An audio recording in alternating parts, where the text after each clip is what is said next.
You see them along old roads, derelict farmhouses destined for oblivion. But this one has a chance for redemption.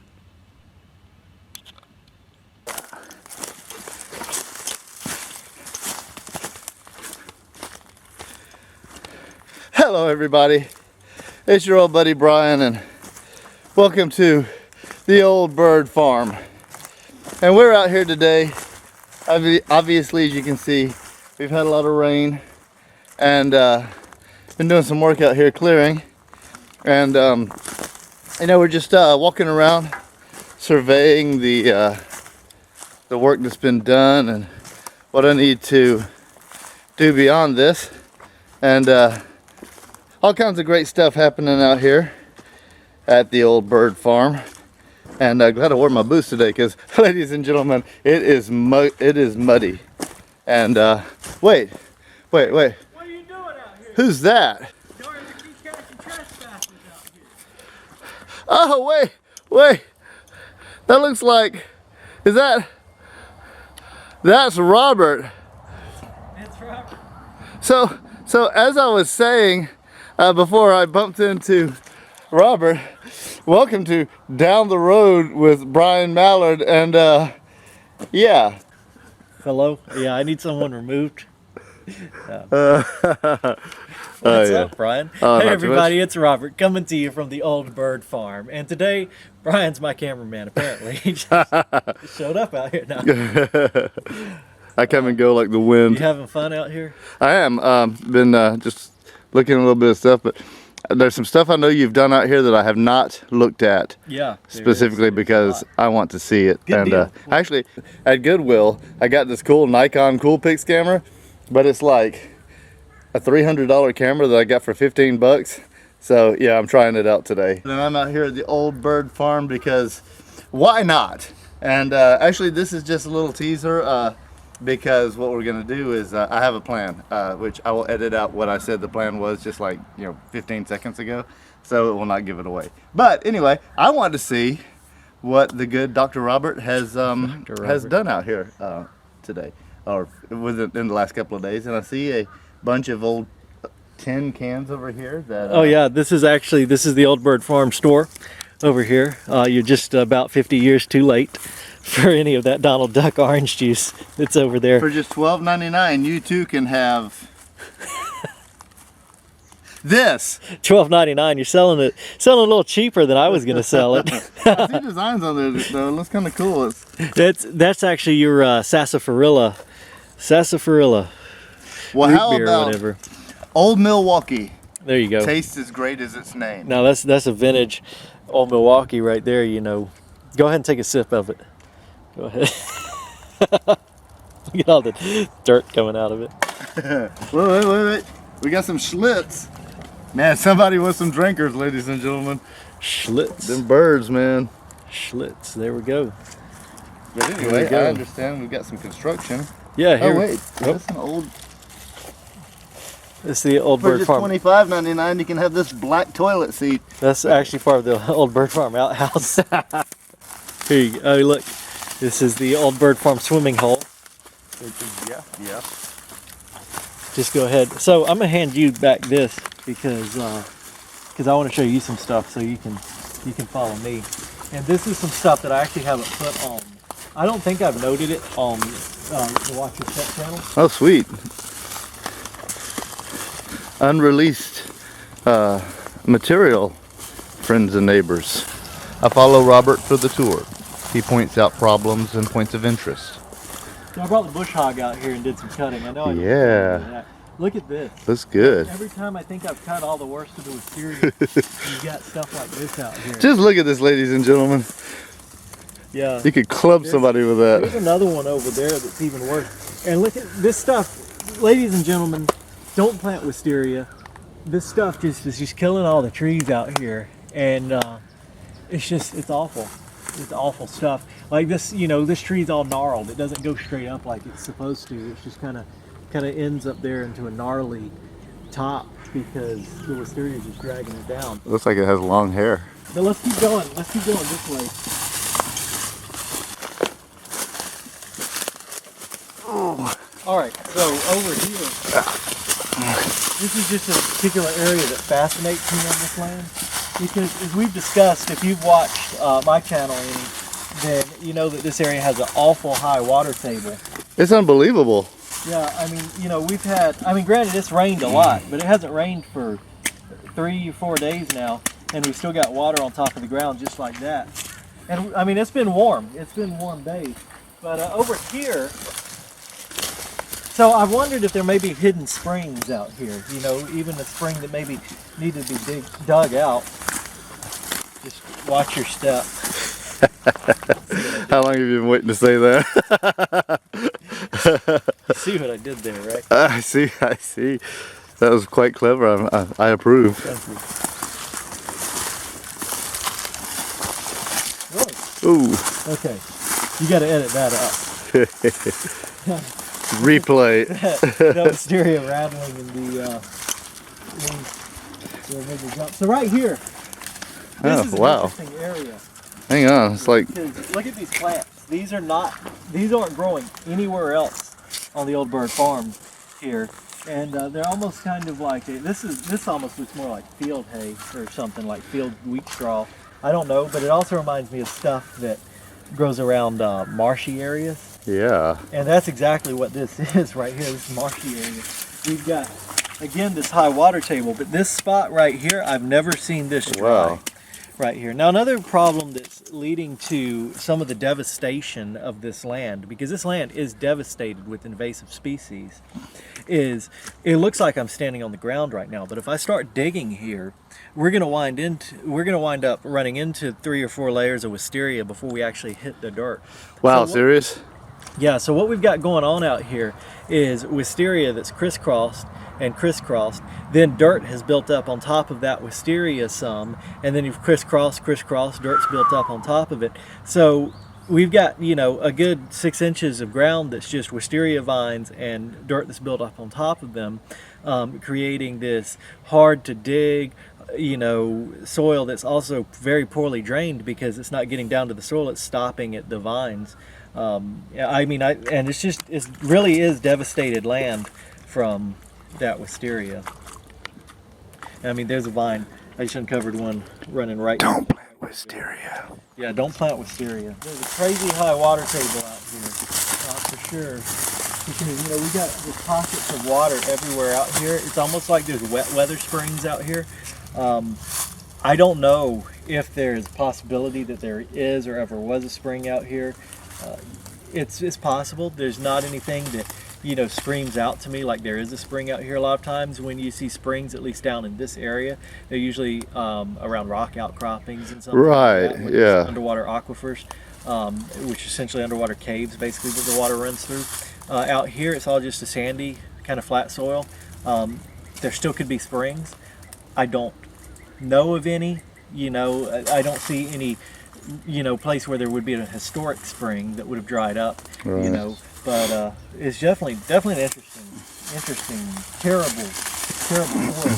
It's very swampy out here, and I wonder, you know, a lot of the swampiness comes from all this overgrowth, because you have to think this is at least, you know, this is probably about 40 years, I would say, of overgrowth. I mean, some of this is much younger, but you know, 40 years, and then in the last 20 years it just really overgrew. So you've got soil that's not only compromised with this wisteria just, you know, crisscrossing itself over here, but you've got no sunlight down here. You've got all this leaf matter built up on the ground with no sunlight, and that's why my field road is so awful, because that's a historic field road over there. That field road has been used since at least the 1950s out here.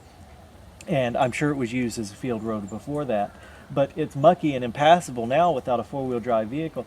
And the reason for that is, again, is built up leaf matter and no sunlight for the past 20 years. So you've got this decaying leaf matter turning into soil, which is, you know, doesn't pack very hard. No sun to dry it out, at least not in the past, you know, 20 years. Hopefully we'll get a lot of sun this summer, and maybe it'll be a nice hot summer and just dry everything out. We'll start to be able to restore this land a little bit. Look at this. There's a hole in the lens cap. There's a hole full of water. And we can kind of see what he's talking about.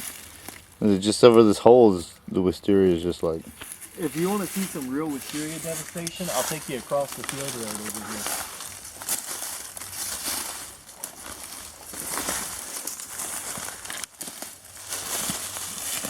So as a, sorry for the camera work, everyone. It's, yeah. Okay. So yeah, this is, you know, I've been to a lot of places that were like historical landmarks that were preserved. And they're all beautiful and you know, well maintained and staffed by docents and stuff like that. But at one time, all the places that I have been and visited had a starting point. They had the potential to turn into places like this if they were never maintained. A lot of what's happened out here comes from lack of maintenance with the overgrowth. Yeah. And then so you've got the lack of maintenance, and then you have the trouble of restoring it back to its state that it should have been. Like someone planted, you know, maybe one wisteria plant 150 years ago, and or less than that, and you get this devastation. This is the area I was talking about here, where you can really appreciate the devastation of this invasive species.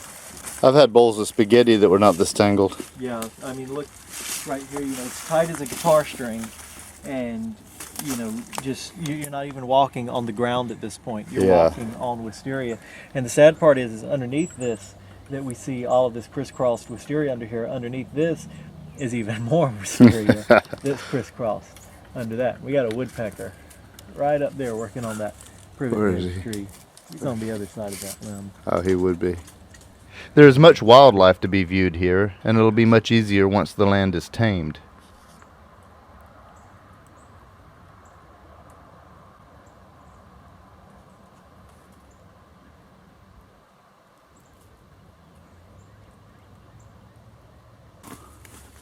Look at this old tin, y'all. Here's another. This tin right here looks like the kind of tin or the kind of sheet metal you see sometimes in the ceilings of old historic buildings. Yeah, that's a faux shingled tin. It is what you would see in the ceilings of historic. It was often used in businesses. It was also used on top of buildings. That is a historic tin that's kind of hard to find, especially if you're doing a historic preservation on a building that was tinned with that. That stuff is pretty hard to find. There's also another variety that you can get that's just actual shingles of metal, but that's a faux shingle. That's a single piece that's been stamped like that. If you look over here on the wisteria subject, then we'll get off of the subject. But one of my big things in life now is teaching people not to plant this stuff, at least not in the south. So we can see we had a hardwood tree right here that's just been killed, unfortunately. Wow. And that's another problem with this property, is that you don't have any native species of trees. You don't have those hardwoods and or pines even that we would have had here in Georgia 150 years ago. And that's very common not to have that sort of thing, but oak trees were often planted later on. As we can see, we do have some remains of oak trees out here. But the wisteria has even ruined all of that. And this is an area that I actually just saw this the other day. I need to come out here and kill all this wisteria and at least cut it off of this tree that it's killed. But all the trees out here that would provide decent shade have been mangled by this stuff, just pulling it down. Yeah. Now, like you friends and neighbors, I watch your step. And I have seen where Robert was talking about the patio that was out here. And I just wanted to show you these bricks, and it's like really, it's kind of cool, because like all that out there apparently has patio under it. Yeah, this is patio. In fact, where I drove the Jeep in here the other day, it uncovered some more for us. Well, look at that. We're standing in the middle of it right now. You just can't see because it's got a good 3 or 4 layers of dirt, 3 or 4 inches of dirt built up on it. But if we take this and kind of, there it is. It's all the way back to here. It goes all the way here. So You know, in fact, we can see a little bit of it uncovered right there. That's amazing. So we get out here one day with a tractor with a bucket on it and scoop all this off of it and then cover the Yeah, look patio. how thick. Like Robert was talking about the dead leaves and stuff that that's been scraped away a little bit, but still it's a very thick covering. Yeah, you could not see this patio at all when we first discovered it. The only reason that we discovered it is I had Brandon from the Adventure Archaeology YouTube channel. Great episode, by the way. Hey, Brendan. Thank you. And I was prodding, he was prodding the ground with a bottle probe, and he heard the brick under there. And Yeah. we started uncovering it and found out just what a large square of brick it is. Very interesting. And Old Barn. That's a postcard right there. Wow.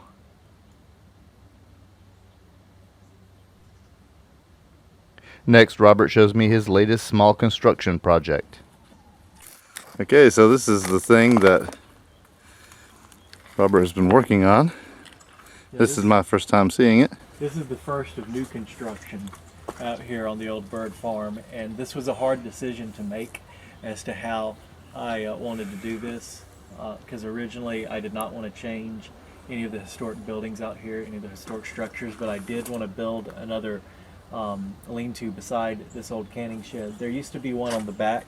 It was already fallen down. Yeah. Started working out here, so I tore it the rest of the way down. I may do another one on the back eventually, but I wanted to put one right here because one thing that I'm lacking out here is real dry storage, obviously, Yeah. for new wood. Because when I go and buy new wood, I'd like to buy it in quantity. Also, a place to preserve some of the historic wood that we'll reuse for the house construction later on. We need a dry space for that.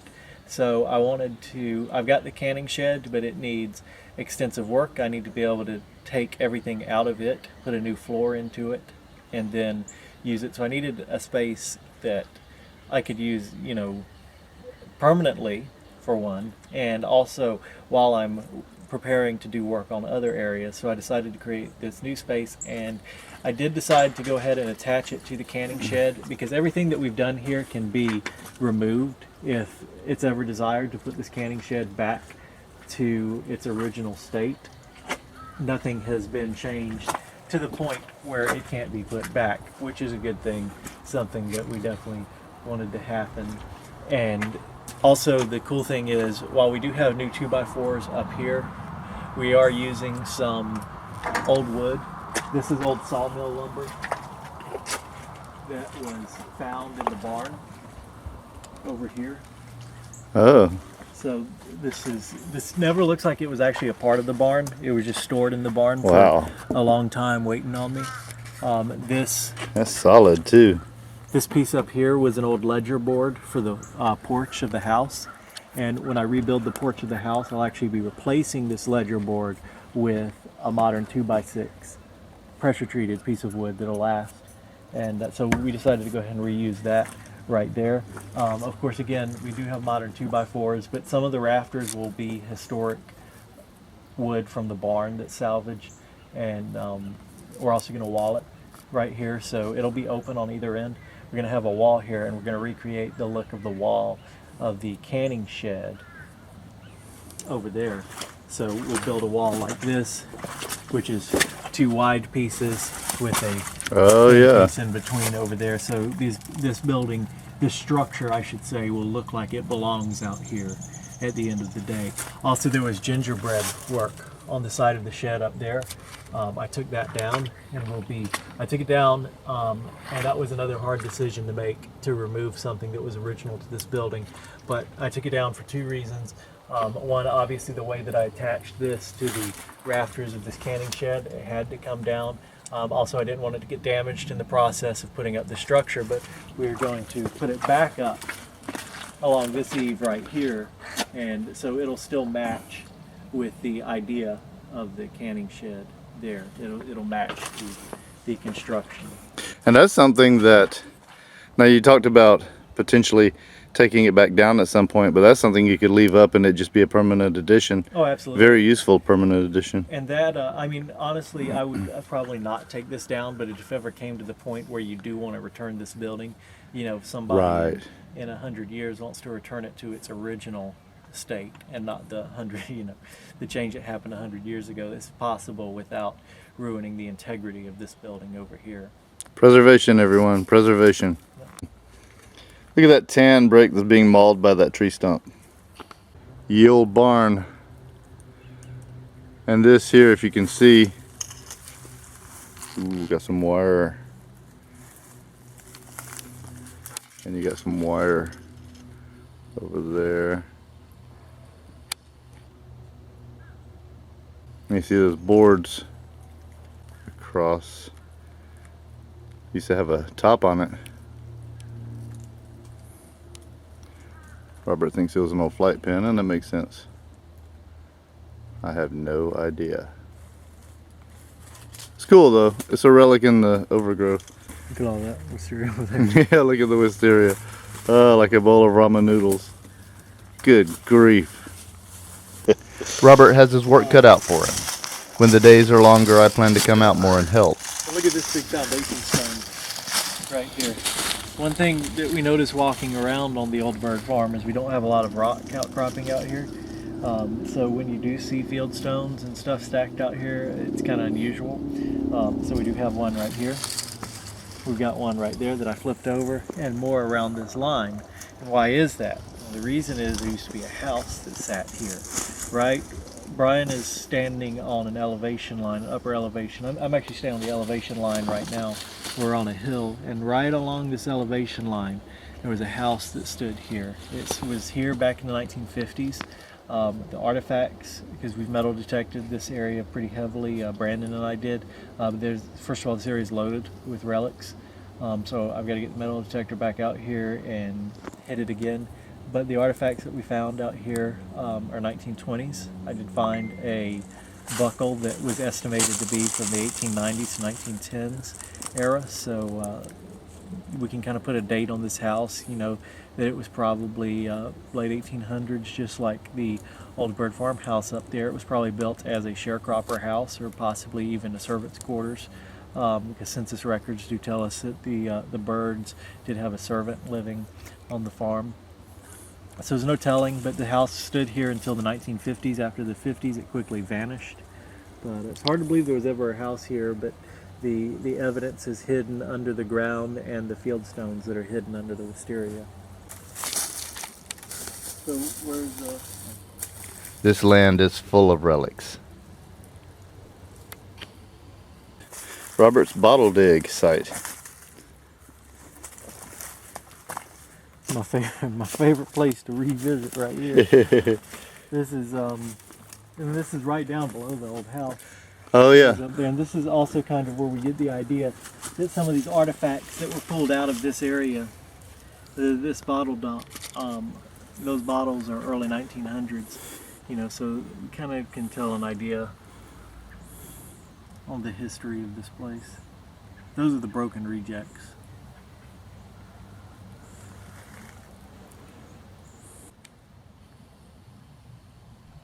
The items he may eventually pull from the ground are anyone's guess, but I look forward to seeing. So this is where a 1890s to 1910, something like that era buckle came out of. I found metal detecting, and something I always like to do is come back, especially after it's rained, and kind of look through the soil to see if there's anything non-metal that was out here. Like marbles. We found marbles out here. And there's a piece of a broken bottle out here that's everywhere where I dig up something that the metal detector brings up, I always find broken glass, so I'm just holding out for the whole bottles to be out here. But we look through this dirt, because I don't fill in the holes out here, because obviously this is the Old Byrd Farm. I don't have to. That's his agent, everybody. A holly tree near where the old house was.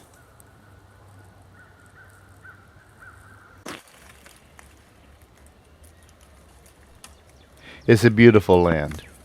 We walk to the campground Robert has fashioned as we close the day's wanderings.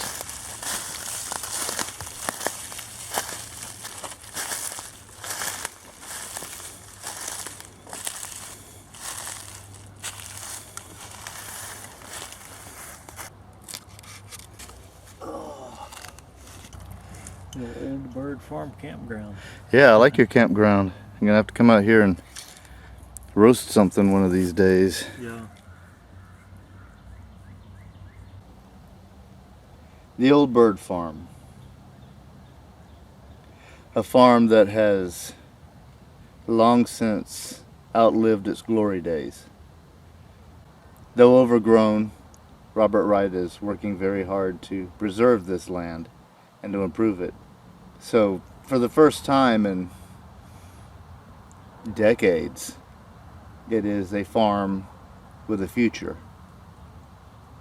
It's in its rough stages right now, but that rough stage will not last.